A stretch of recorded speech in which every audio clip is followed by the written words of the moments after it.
As sorry as we are that we did not leave a narcissistic relationship or a toxic relationship sooner, the ultimate truth is that once we are out of it, we are healed from it, and we are healed from the trauma that has let us walk into these kind of toxic dynamics in our lives. Once we look into the relationship or the dynamics of the relationship from the outside, as an outsider healed perspective, one thing you will clearly see and laugh at is that relationship was never a relationship. That friendship was never a friendship. That bond was never a real bond. It's just a house of cards waiting to fall. Now, what was preventing from these house of cards from falling? It's the people involved in it. The dysfunctional, unhealthy patterns, both from the abuser and the abused, that they are holding on to, those unhealed patterns and wounds and lack of self-esteem, and they feed off of each other in such a way that prevents the house of cards, which was obvious from day one, from falling.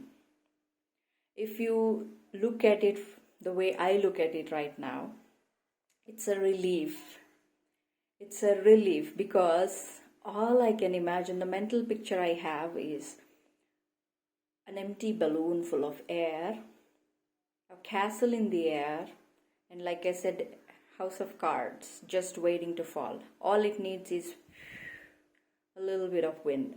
Not even wind, a little bit of push, air that disturbs it, and the dominoes keep falling. It really takes that little for everything to fall apart in that dynamic. It's not a relationship. That's why it's just two unhealthy people bonded by unhealthy patterns and trauma, holding on to each other, feeding off of each other, engaging and entertaining and enabling this abusive pattern, give and forth, back and forth. That the house of cards that only required a little bit of push didn't fall. And if you stop engaging, you stop healing, you walk away, and from outside looking in, once you look at it after you're fully healed and you're now fully out, and you look in, you cannot help but laugh because there was nothing there. It's not supposed to hurt you actually. It's a relief because you see, we are blamed. The one who believes, the abused believes that he or she is the one holding on. She or he is the driving force, the glue that has been holding this relationship together. And that is why they make these extraordinary efforts to fix it, keep it, build it, be it family, relationship, bond, a contract, a business, whatever dynamic you are involved with the toxic person. The codependent, both are codependent. The both abused and the abuser are codependent. I'll talk about it in another video later. So these two people, unhealthy, broken self-esteem, feeding off of each other because of their own broken patterns, are in this dynamic, just feeding off of each other. Essentially, that is what was happening. Okay, both are plugged in. And the abused is constantly made to believe that he or she is the one holding this thing together. They make these extraordinary efforts day in, day out, blood, sweat and tears to keep it together, to keep this marriage together, to keep the family together, to keep the relationship together, to keep this together, to keep the business together, to keep the dreams together, to keep the house together, X, Y, Z, whatever it is that that the abused were made to believe. It is their obligation. It is their responsibility. It is the burdens that were put on them, and they took very happily, they took all these burdens, assuming and illusively, living in their own illusion that they are the ones holding on to this person, but they are also, they believe that they are also the one that is holding it together. No. So once you realize it, actually, And you will not realize it once you're fully healed and actually fully way out of the relationship, way out of the dynamic actually, because you have to be looking it from outside in, as a spectator, as an observer who looks back and then suddenly sees everything. Oh, there never was there anything in it. Nobody was holding on to anything. It was just two different kind of destructive forces just at each other, feeding off each other. And if one of them totally removes themselves out of the picture, sooner or later, completely takes away this fueling element that is coming from their own unhealed wounds, most every time it is the abused person who walks away, because the abuser doesn't really have the self-reflection to help themselves and heal themselves and whatever, because in their assumption there is nothing wrong with them. That is why all the burden of the relationship or dynamic falls on the abused, the victim. So the abused is constantly made to be overloaded to fix everything, take care of all the burdens and all the dirty work, whereas the abuser is happily just perpetrating the abuse. All you have to do is keep taking it, keep taking the burdens, the obligations, the responsibilities, the image in your head, the illusion that tells you that, hey, I'm holding on to it. I am the one who is holding it together. No, you are the one who is holding on to the abuser. In the name of love, relationship, kindness, society, marriage, business, whatever it is. You are responsible for the role you played as much as the abuser is responsible for the role that they played. True, it is not a one-sided relationship. It's two damaged people, unhealed, who participated in a destructive dynamic and perpetuated it until someone woke up to the truth that it's a castle of air, that it's a house of cards just waiting to fall, and all the abused is doing is trying their best to hold on to it, to hold it together, to build it, to prevent it from falling and all that. All they have to do is back off, heal, do their own inner healing work and heal their traumas and look at their patterns and believe that they deserve better and they deserve something healthy, and they work on their own patterns, break the patterns enough to walk away from this destructive pattern, the dynamic. And once they do this, the house of cards is already falling. What did they do? They don't have to do anything. They have to build their own healthy self-esteem, build their own self-image, which is based on a realistic but not an illusive pattern. Okay, illusion that society or the abuser or other people around you has put in your head. You stay realistic and you see that the house of cards has fallen. And that is why the abused has to now go find somebody else to abuse, because they refuse to change. They determine that they are perfect the way they are. They have nothing wrong. You are the problem. So now that you walked away, you healed enough, you took your stand, you built the confidence, you removed yourself from the toxic dynamic, they will go find somebody else to abuse. Again, not our problem, not your problem. But you will also see the irony in it, because they give you this illusion that you are the one. This is this fake ego. I've seen this in so many women actually in the Indian setup. So they constantly believe, and they are made to believe by the society and the family so-called structures, that they are the ones holding on to this family. The family is depending on, that they are this generous, over-giving souls, that because of them the husband is there, because of them the children are there, because of them there is this idea of family, there is this idea of a relationship that is still alive instead of falling apart. They were given this false sense of ownership and image. Again, who? Oh, the society, the parents, the culture, whatever you want, religion. Oh wow, religion and whatever. Because it works for them, for the society, I mean. It works for the society. Think about it. If every woman actually builds up their self-esteem and actually doesn't think that it is her obligation and burden and responsibility to fix everything that is wrong in the family, Fix the husband, fix the children, fix the house, fix the meal, fix this, fix that, on top of it being a free slave and servant for everything and everybody.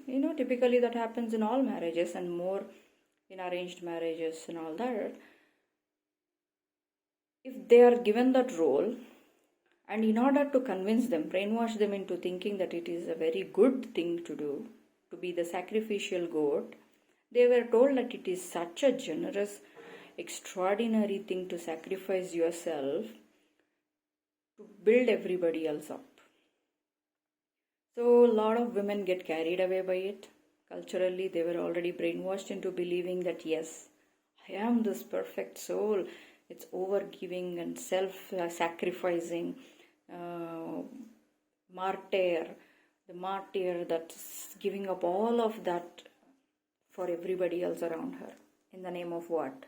Family, relationships, love, kindness, sibling love, familial love, whatever you want to call. Bullshit. Just like a man is told you have to be the dominant one to feel important, and that destroyed society for generations, women are given the same opposite role. In order to mask this abusive, toxic dynamic, they were given a role that says, you are such a generous, self-giving, sacrificing mother figure that you are just an empty shell. You are supposed to do everything for others. I mean, if the father if the male in the family has issues, it's his responsibility to fix it. But the woman is made to believe as if she can fix it with her love, with her food, with her kindness, with her unconditional self-sacrificial behavior, zero boundaries. Give him everything you want, give them everything they want. Just don't have a personality, just don't have confidence, just submit and bend your head and bend your will, just be there for them. It's like saying their ownership is not their problem.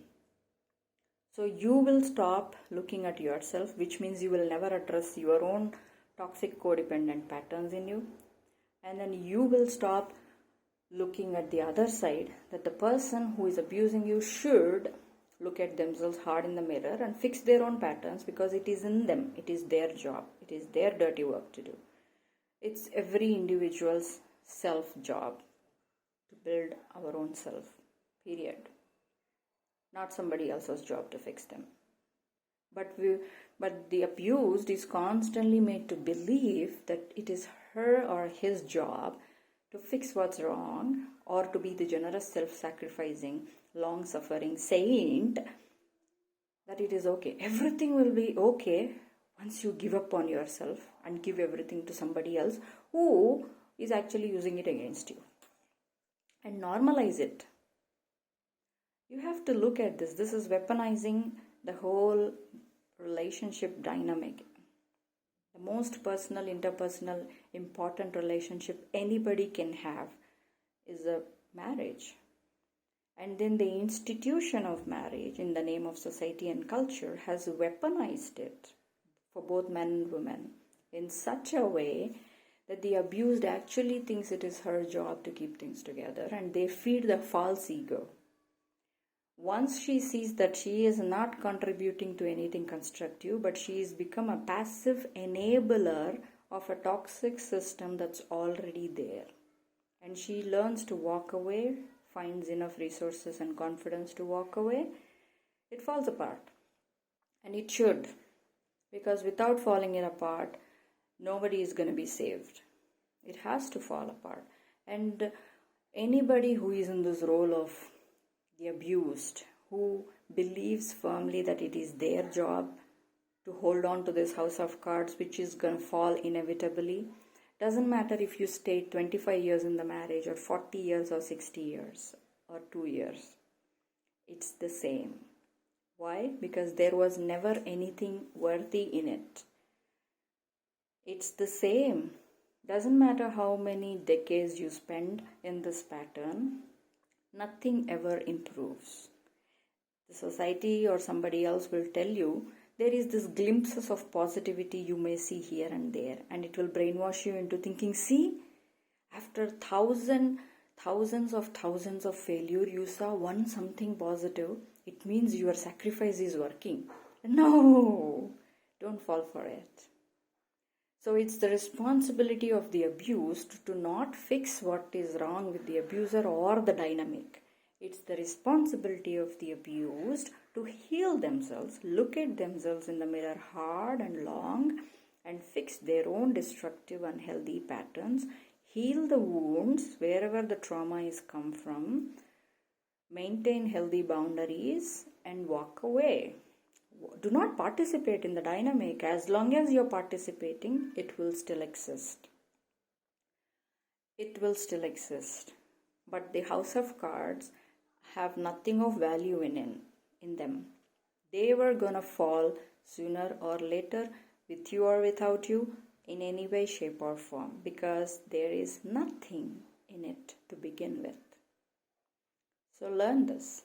It's a very funny thing looking from outside inside as to what exactly happened in this dynamic. As you fully learn and heal, it's really funny. There was nearly nothing in it.